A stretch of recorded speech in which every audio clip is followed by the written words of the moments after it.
O Jornal da Rede Alesp conversa agora com a Alberto Rolo, advogado especialista em direito eleitoral. Ele nos fala aí sobre a mudança ou não da data nas próximas eleições. Bom dia, doutor Alberto. Seja bem-vindo ao Jornal da Rede Alesp. Bom dia, é um prazer falar com vocês, eu estou à disposição.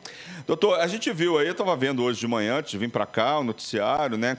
Parece que as eleições, existe um projeto aí, né? Que eleições dia 15 de novembro e o segundo turno, se eu não me engano, no dia 29. Tá certo isso? É isso mesmo. Então vamos lá, vamos começar. Já que a gente está falando para uma casa legislativa, é fácil explicar para quem está assistindo que essa alteração tem que ser feita por uma emenda constitucional. Por isso, tem que ter votação nas duas casas. Ontem foi a votação no Senado, são duas votações em cada casa. O quórum é um quórum especial, é de 3/5. Então, ontem, esse quórum foi atingido nas duas votações. Portanto, essa PEC, né, uma proposta, projeto de emenda constitucional, foi aprovada no Senado. Mas agora vai para a Câmara e aí tem que ser aprovada duas vezes na Câmara, com esse quórum de 3/5, portanto, dá 308 votos. Parece, essas são as notícias, que lá na Câmara está existindo alguma resistência. Mas você tem razão, o que foi aprovado ontem, mas ainda não está valendo, é fazer o primeiro turno dia 15 de novembro e o segundo turno, onde houver, no dia 29 de novembro. Portanto, os dois turnos ainda dentro do mês de novembro.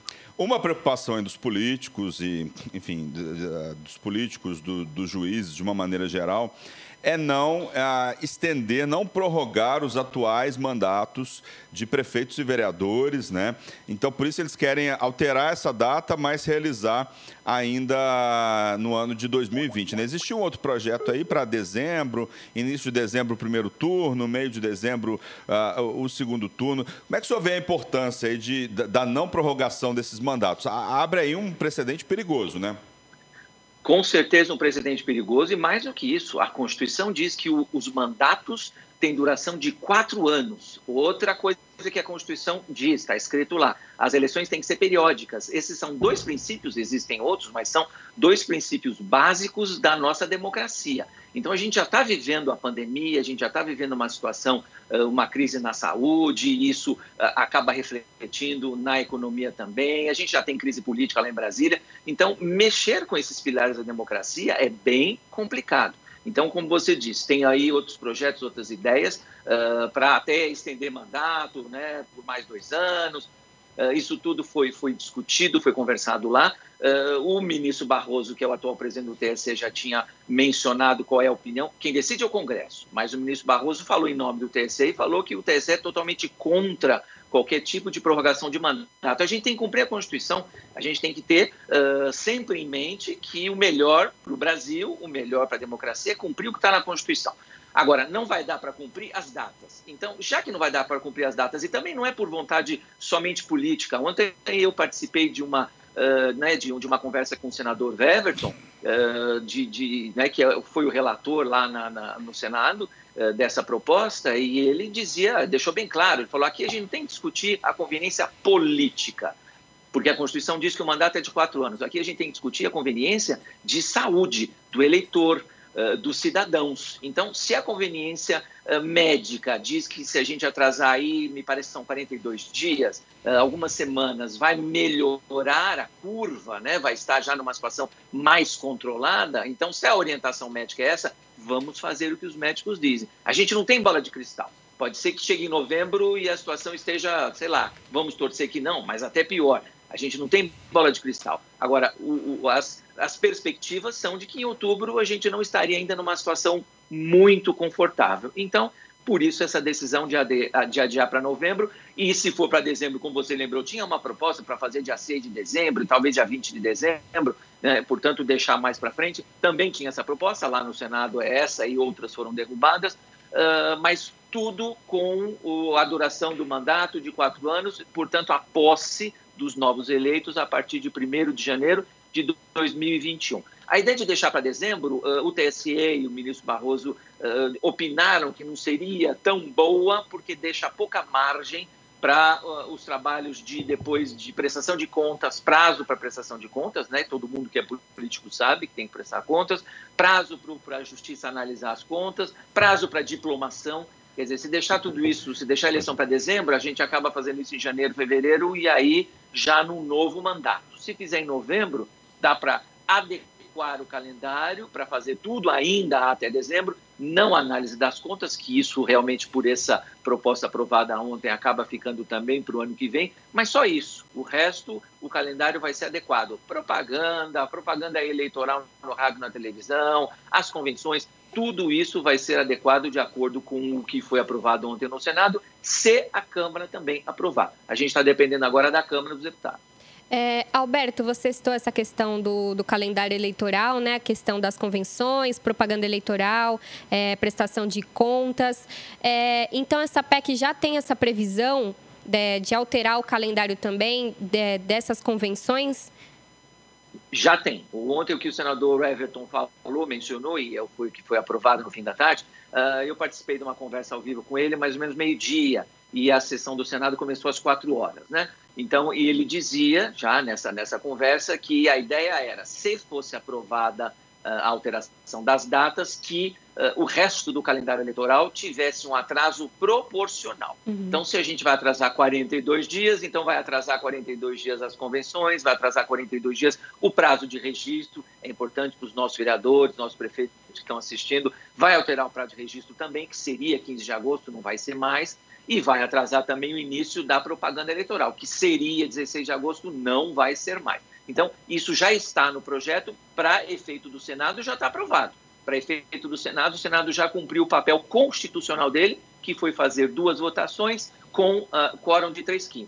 Agora, insisto, falta a Câmara, e na Câmara parece que não está existindo aí um consenso ou boas tratativas. Agora, é lógico, a ideia, o ideal, o melhor seria que não houvesse necessidade de atrasar as eleições. Deixa as eleições em outubro, como sempre foi, como está escrito na Constituição. O problema é que a saúde pública é que não está permitindo neste caso. E aí vai ser só em 2020. Um outro assunto que foi derrubado ontem no Senado, que vira e mexe, né, tem gente que retoma, não só a coincidência dos mandatos, o que é péssimo para a democracia, mas outro assunto que foi derrubado ontem é deixar o voto facultativo, né? Não, tem gente aí que está no grupo de risco, vamos deixar essas pessoas o voto facultativo. Hoje o voto é obrigatório até os 70 anos. Como a gente fala em grupo de risco, os médicos falam, né? Eu não sou médico. Os médicos falam em grupo de risco a partir dos 60. Então, alguém lá no Senado teve a proposta apresentou a proposta de tornar o voto facultativo a partir dos 60 anos. Me parece que isso é um desestímulo à nossa política, que já está tão em maus lençóis, né, perante a sociedade, então acaba sendo um desestímulo. Mas, espera aí, a pergunta vai ser, mas e se eu tenho 60 anos, estou no grupo de risco, sou diabético, tenho alguma comorbidade, como dizem os médicos, e não quiser ir votar porque eu tenho medo? O voto é obrigatório, mas eu estou com medo de me contaminar, colocar minha saúde em risco, e depois, quando eu chegar em casa, contaminar os meus familiares, a minha família. Então, o próprio ministro Barroso já deu resposta para essa dúvida. O que o ministro Barroso disse, também numa audiência pública que foi feita no Senado, que eu assisti? Ele disse o seguinte, nós podemos, o voto é obrigatório, quem não vota e não justifica, fica sujeito a multa, uma sanção. O que o TSE pode fazer é aceitar essas justificativas de todos os eleitores que se sentirem com medo, inseguros.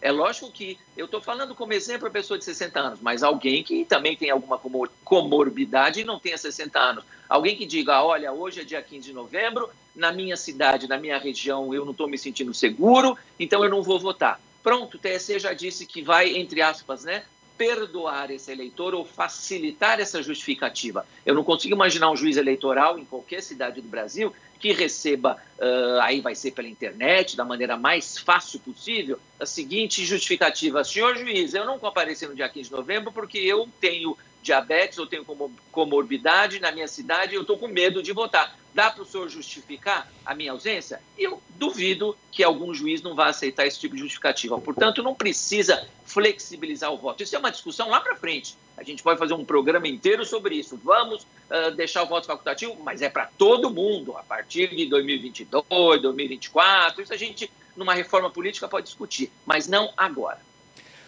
Vamos falar de um cenário aí para o mês de novembro, né? Essa proposta foi aprovada lá no dia 15 de novembro, o primeiro turno das eleições, o dia 29, o segundo turno. A gente está aí, não sabe nem se está no pico da pandemia, né? A gente está tendo aí 1.200, 1.300 mortes por dia. Outro dia foi 50 mil novos casos.